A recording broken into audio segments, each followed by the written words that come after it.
The applause hadn't even faded when he handed me the pen. Gold trim, heavy, custom engraved with my name. A gift from the company for the promotion I was seconds from accepting.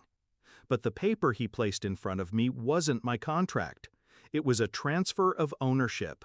All my tech patents, my life's work, to Connor, 17, barely passed algebra, my wife's half-brother.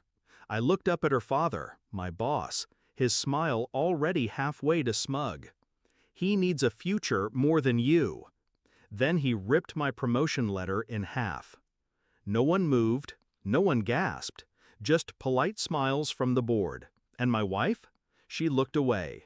That was the first time something inside me stopped beating. I drove home alone that night. She said she'd take a separate car, said she didn't want things to be awkward. Awkward? I stared at the steering wheel longer than I drove. Hands shaking, not from rage, but recognition. That look she gave me before her father approached. Avoidant. Hollow. Like she'd already known what was about to happen. Not surprise. Permission. And Connor? The same kid who once asked if I could build him a $1 million app? He just stared at the table with a sheepish grin, like a dog being handed steak for doing nothing but existing. This wasn't sudden, it was orchestrated. They'd had weeks, months maybe, to strip me clean, quietly, and I missed it. Because I believed she loved me. She stopped asking about my work 6 months ago. Said she was proud of me in the same flat tone people use at funerals. But I let it go. I wanted to believe it was just burnout, not boredom, not betrayal. But now I was listening. I waited until she left for her yoga retreat the following weekend, cloned her phone, checked the messages. Nothing there. Nothing obvious. But the pattern was wrong. Deleted threads, gaps in time, a name that kept popping up, Jade, a girl neither of us knew. I traced the IPs behind the shared location links. Not a yoga center, the family estate, her father's property. And Connor was there too. My stomach didn't drop, my hands didn't shake. I felt, still. I contacted a private IP firm, paid double to make it fast. Within a week I had the documents, email threads, one from her. Once it's under Connor's name, the valuation goes through him. They'll have no choice but to cut him in before the merger. She was talking about my patents. She wasn't just complicit, she planned it. She came home late, hair damp, smelling like fresh lavender and guilt. I handed her the envelope. No words. She opened it on the kitchen counter, where we used to cook on Sundays, where we laughed over burnt pasta and drank too much red wine. Silence. Then, "You went through my things?"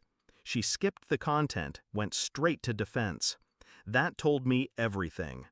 I stared at her like I was trying to memorize her face for the last time, not because I'd miss it, because I'd never trust a single expression on it again. She reached for my arm. I stepped back. "He's your family," I said. I hope he was worth it. Her eyes glossed over. No denial, no remorse, just calculation. She was already thinking of how to spin it. At the next board meeting, the acquisition team was present. $50 million on the table. Her father walked in like a man already celebrating. Until the CTO slid the real patent file across the table. Under a new name. Mine. Legally shielded, re-registered, untraceable trail of ownership. "This isn't Connor's," her father muttered. I leaned forward. "Never was." He looked at me like he'd seen a ghost. "You signed—" "I did," I cut in. "A blank piece of paper." I smiled. Cold, small. "You forgot to ask what else I changed." The silence was surgical. One of the board members shifted. Another cleared his throat. I stood, dropped the forged copy of his attempt, signed under duress, onto the table. "You tried to steal from me," I said. "Now I own the merger." I walked out before anyone replied. She called that night 4 times, left 1 voicemail. We should talk, we can still fix this.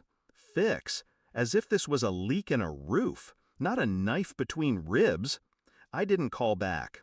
I didn't rage, didn't drink, didn't even cry.